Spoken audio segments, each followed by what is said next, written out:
ce matin par les salariés de la poste de Brunoy. La poste de Brunoy, elle est menacée. Pourquoi?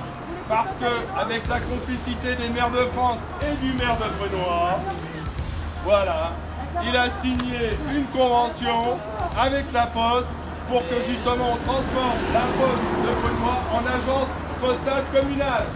Et une agence postale communale, qu'est-ce que ça veut dire?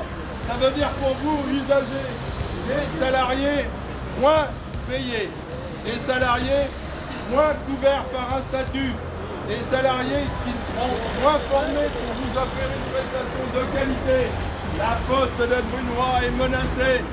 Mettez-vous sous protection de la Poste de Brunoy en tant que service public. Yves, bonjour. Merci de bien vouloir répondre à ces quelques questions. Je vais en poser une très simple. Qu'est-ce qu'on fait là aujourd'hui? Explique-nous. Alors aujourd'hui on est devant le bureau de poste de Brunoy, parce qu'il faut savoir, donc le bureau de poste de Brunoy, on a supprimé des tournées de facteurs, donc on a supprimé de l'emploi. Sur la distribution du courrier, évidemment des conséquences immédiates, c'est-à-dire qu'il y a déjà des retards importants sur le courrier n'est pas distribué. Voilà, ça c'est côté courrier, déjà, oui. Beaucoup de plaintes évidemment. Et côté bureau de poste, donc là le bureau de poste proprement dit, le guichetier, comme on disait autrefois, on tend à réduire les horaires d'ouverture et à vouloir fermer, ce qui est le cas donc dans le Val d'Hier, une incurie totale de la part de la Poste pour proposer à la place des bureaux de poste des agences postales communales, agences postales dans lesquelles donc évidemment certains maires rentrent sur ces projets-là, mais bon, c'est plus du tout le service postal comme on l'entend dans un bureau de poste qui va être proposé, donc au rabais évidemment, et surtout je dirais, payé par le contribuable, ce qui est totalement normal au regard de la loi y compris, puisqu'il faut savoir qu'il existe un accord, donc c'est la loi entre l'Association des maires de France, le groupe La Poste et l'État, qui devrait obliger normalement sur la présence postale territoriale à assurer la mission de service public, notamment la distribution de courrier à J+1, c'est malheureusement de moins en moins le cas, et c'est certainement pas le cas sur le secteur de Brunoy, 6 jours sur 7 et J+1. Donc voilà, ça c'est pas respecté aujourd'hui. Donc aujourd'hui, à la place de ça, on propose un service au rabais, agence postale communale ou relais commerçant. Évidemment, donc ce n'est pas possible puisqu'on observe une désertification sur le département. En Essonne, il faut savoir 196 communes. Aujourd'hui, il reste moins de 90 bureaux de poste de plein exercice. Et tout le reste, ce sont des agences postales communales. Donc un service, je le rappelle, au rabais, payé par vos impôts, des relais commerçants. Voilà, alors on passe évidemment sur les aspects confidentialité qui sont plus du tout respectés, de sécurité et autres. Voilà, donc on se bat véritablement aujourd'hui pour avoir de l'emploi, parce que sans emploi, sans emploi, il ne peut pas y avoir de bonnes conditions de travail pour les personnels et un service répondant aux attentes et besoins des populations. Ce qu'il faut aussi savoir, c'est qu'en moyenne, la Poste a supprimé depuis des années en moyenne entre 6 et 8 000 emplois par an, alors qu'elle a touché, ça aussi il faut le savoir quand même, au titre du crédit impôt compétitivité emploi, pas moins de 350 millions d'euros en moyenne par an. Voilà, 350 millions d'euros pour supprimer des emplois. Voilà, normalement, je rappelle, un crédit impôt compétitivité emploi était censé créer de l'emploi. Voilà, ça c'est une chose, mais il y a un deuxième pendant aussi, c'est que l'emploi qu'on a aujourd'hui à la Poste, c'est quoi? Ce sont des emplois précaires, donc des contrats, donc des CDD, des CD2I, alors ça c'est une vraie cochonnerie, CD2I, contrat à durée déterminée intérimaire. Voilà, donc c'est plus la Poste qui s'en occupe, c'est la boîte d'intérim, payé à coup de lance-pierre.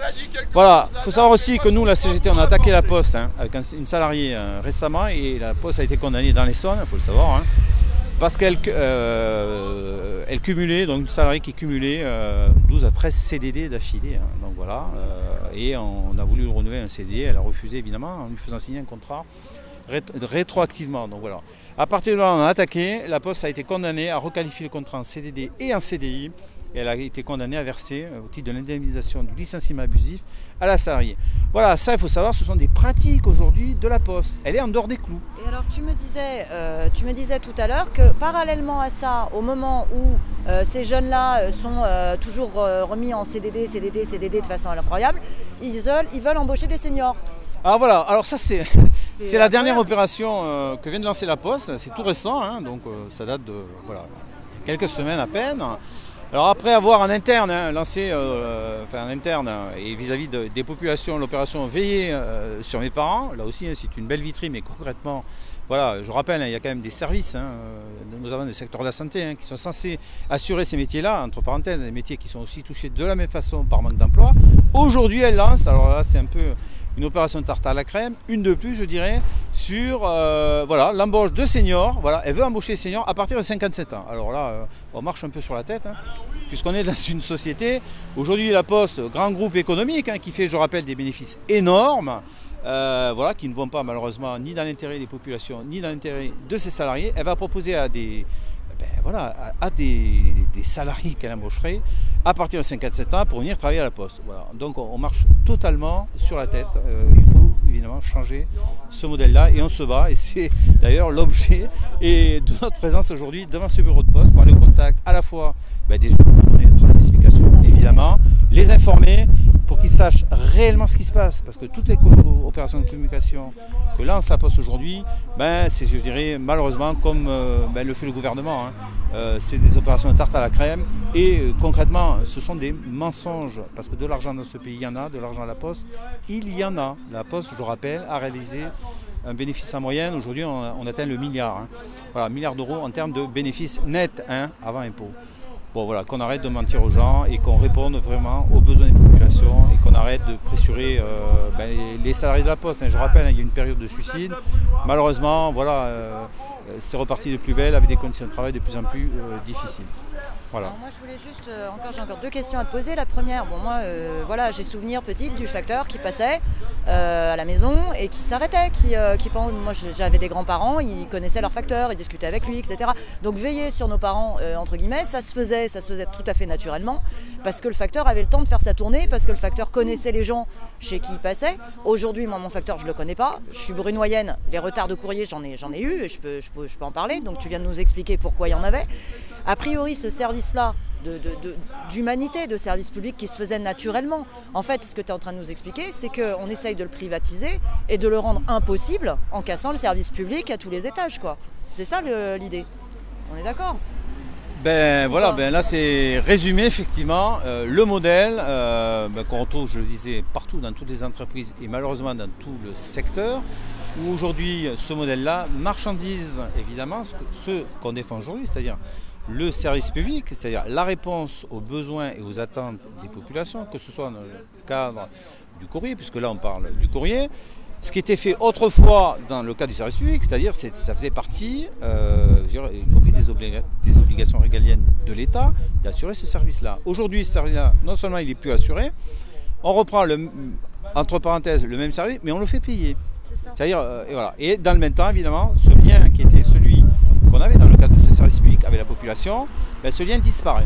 C'est-à-dire, on désertifie les territoires et on marchandise pour ceux qui restent. Donc, on l'a vu aussi à l'hôpital. On a vu arriver, avec notamment la loi Bachelot, ce qui était appelé à l'époque la tarification à l'acte. C'est-à-dire dans un secteur quand même où on touche là au cœur des gens. Et on voit aujourd'hui les limites avec ce qui se passe, notamment avec le projet de fermeture des 3 hôpitaux sur le territoire estonien, j'ai visité Orcé-Longjumeau. Voilà, donc ça, cet attachement au service public, c'est quelque chose de viscéral pour la CGT et c'est un besoin essentiel pour l'ensemble des populations sur le territoire. D'où l'importance pour les usagers et la population de prendre conscience qu'aujourd'hui il faut se battre. Voilà, et puis je rappelle, notamment le 17, que tout le monde soit dans la rue, parce que c'est important pour le service public, mais c'est au-delà de ce qui se passe par rapport au modèle. Ce modèle, on n'en veut pas, on veut une réponse aux besoins et aux attentes de la population et revenir à ce que vous disiez sur l'aspect humain des choses, parce que c'est l'humain qu'il faut placer au centre de tout, pas l'inverse. L'humain d'abord, merci beaucoup, merci et on vous soutient, merci beaucoup. Merci à vous en tout cas. Votre courrier, parce qu'à Quincy, mon pote là, mon copain à Quincy, il a du courrier qui est en retard de 15 jours. Le service postal, j'aime le service postal public.